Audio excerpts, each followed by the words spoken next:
Homo sapiens, mais aussi nos cousins les hominidés, hommes de Néandertal, Homo erectus, Homo habilis et bien d'autres encore. Le chopper, le biface, mais aussi l'agriculture, l'élevage et le domptage des chevaux. Ah oui, et Gilgamesh et son ami Enkidu et la quête de l'immortalité. Ulysse et Hercule, la ruse et la force. Tous sont là pour nous raconter notre origine, notre histoire et nous dire avec Thucydide que ce n'est pas l'histoire qui se répète, mais c'est la nature humaine qui est la même. Pour nous avertir aussi que des civilisations aussi riches et variées ont vécu avant nous, ont aimé, se sont entretuées et ont disparu, comme nous peut-être un jour. Liberté, égalité, fraternité, tel est le slogan de la République. Ne capitulons pas face à l'oppression. La liberté est une conquête qui se mérite et non pas un simple dicton. La Grèce antique, avec son art universel de la rhétorique et ses beaux parleurs, nous a introduits à la démocratie et son ampleur. Depuis lors, on a tous les jours l'occasion de défendre nos valeurs.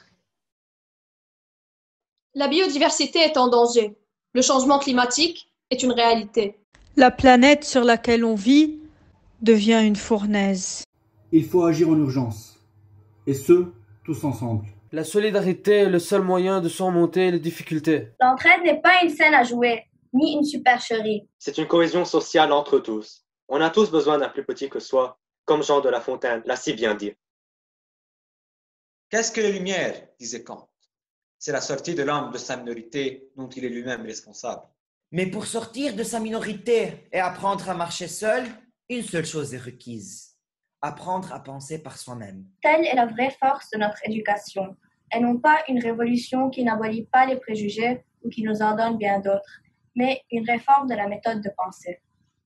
Une réforme qui nous apprend à oser penser, à contre-courant des préjugés, des conventions et des normes de l'époque.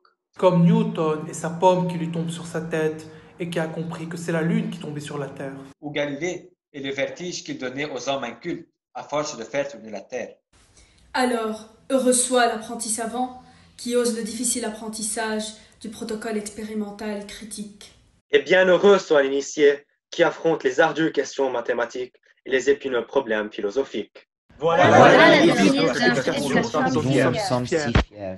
Et courage que de servir votre propre entendement. Missionnaire, et marchons ensemble vers les lumières.